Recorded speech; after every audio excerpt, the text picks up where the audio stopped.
I'm standing here with Alan Roberts, the creator of Wire Hangers. You remember me talking to you about this? This is some seriously sick shit, dude. You do this entire thing, from the covers to the artwork inside to the drawer to the creation of the story and everything. And first of all, I want to tell you how, like, that's a proud thing, coming from an artist myself, and just to be able to put yourself out there. That was a feat all in itself, because it's one thing to create like 15 pitch pages to sell to a publisher to get their attention, and then once they say, okay, do it, you really have to do it, and you have to do it on their deadlines. And I've been very fortunate to have a great wife at home that puts up with me drawing all weekend and all night. But it can seem like a thankless job until it comes out, and then you meet people like yourself who actually enjoy it, and get a kick out of people with wires in their face. I wanted to ask you now, like I said, as soon as I saw it and the cover of issue 1 that I bought, the concept of a guy with wire hangers coming out of his skin was pretty sick. Now, I'm certainly one to enjoy a good horror adventure, but I gotta know, how did you come up with a guy with wire hangers coming out of his skin? By accident, of course. I was in art school. I went to School of Visual Arts right here in the city.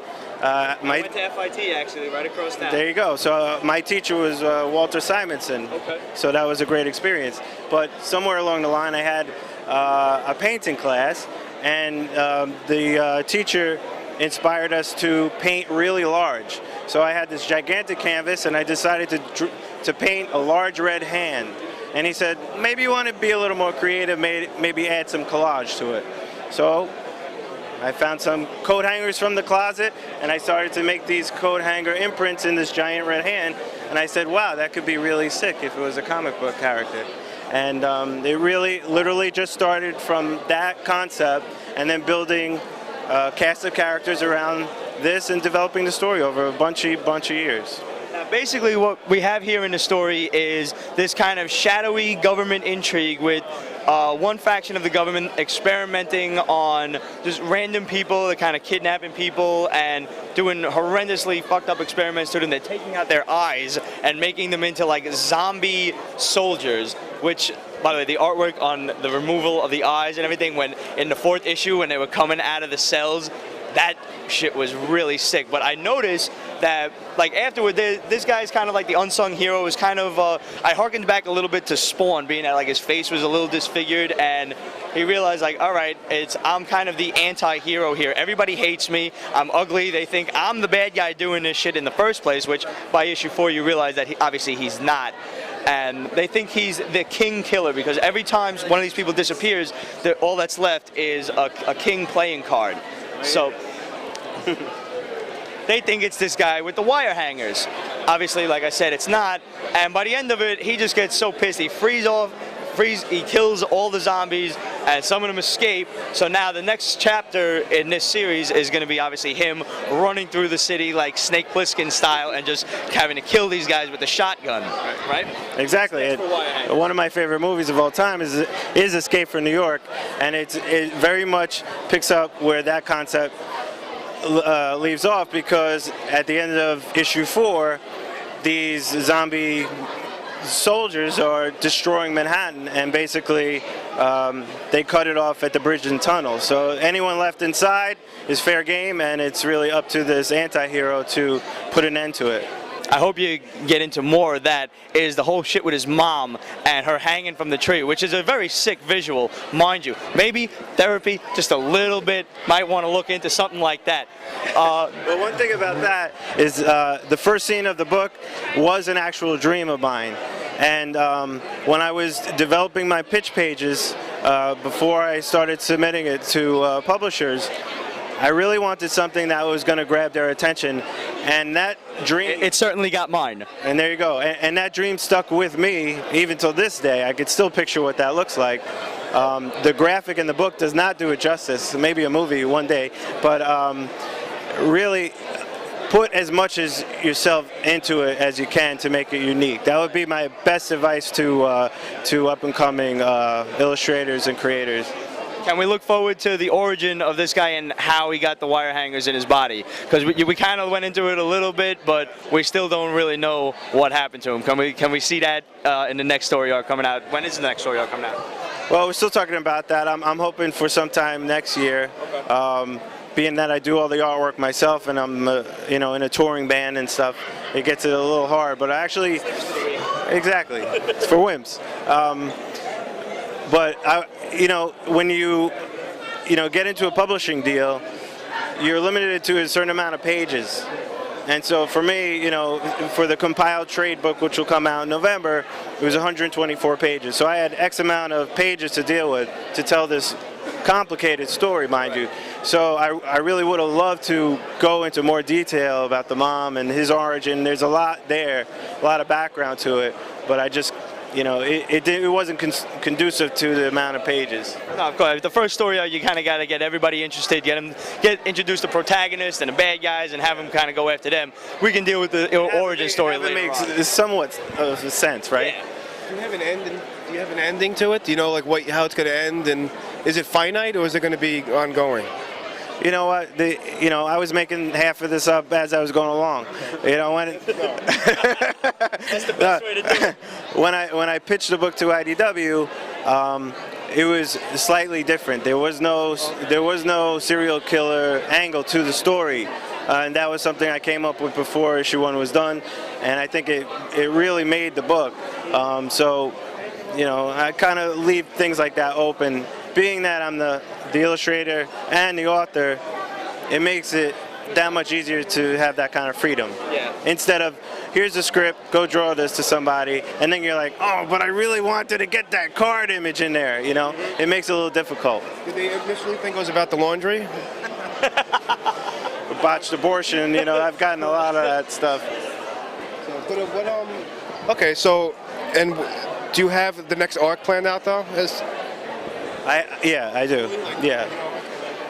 And that's part of the process, is just writing it down for my own sake, so I have a lot of key points in a 4-issue story. Well, Alan, I want to wish you a lot of luck. I really enjoyed this. Guys, you know us. The trades are coming out in November. You always ask us to recommend you some trades. Pick up the Wire Hangers trade. And we want to actually give the fans a little bit of a treat. We're going to ask if you could sign the 4 of these so we can give them away. And maybe if you had like a trivia question that you could ask them, and the first guy that writes in, or the first girl that writes in, maybe we actually get some girl fans once in a while. Let's look at, ladies, write in. Let us know you're watching us. Let us know it's not just a bunch of, let us know Pete's Basement is not a complete sausage fest, please. Let's title it up, Wire Hangers. What's the question? Okay. So there's one of the main characters is a corrupt district attorney that's always referred to as Panda. What is Panda's full name? All right, guys, what is Panda's full name? Pick up Wire Hangers. The trade's coming out in November. Alan, lots of luck, man. Thanks for meeting with us. One day I'll be in the actual basement with you guys. Anytime, man. The door is always open. Born and raised in Brooklyn, so I appreciate it. And it always gives me a lot of laughs when I see you guys. Thanks.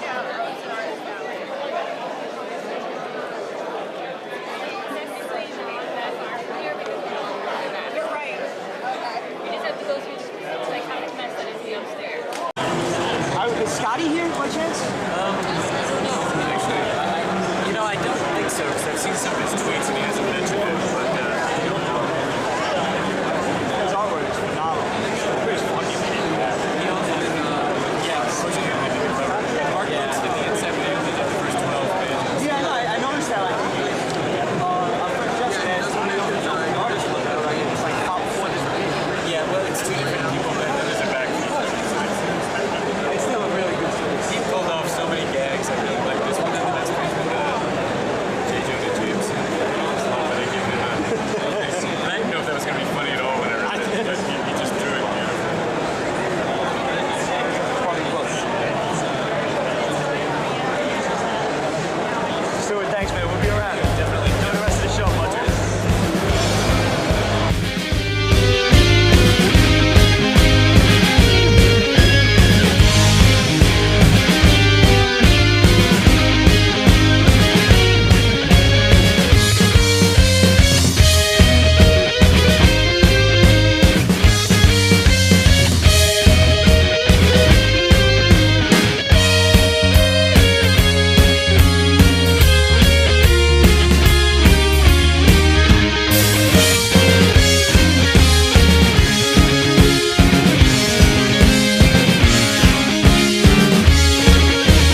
Telegraph and Jim Lee puppies. and 1 o'clock. And then she's fine. She's off like a bat out of hell.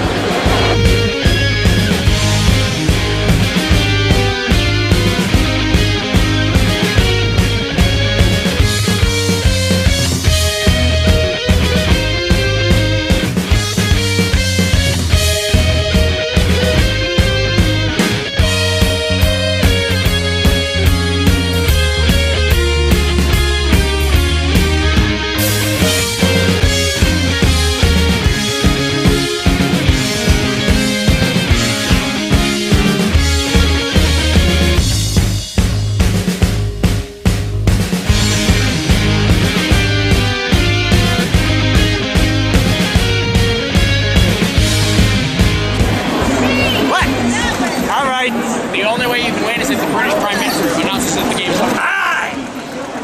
Good luck. Thanks. Did you understand any of that? Because I didn't.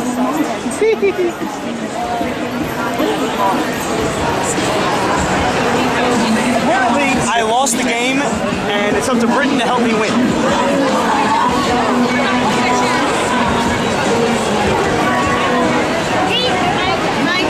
What's up, bud? Nice to meet you. Mike. Apparently, I lost the game. Don't and it's even, up to just Britain don't, to help me win. Don't. Trust me, no.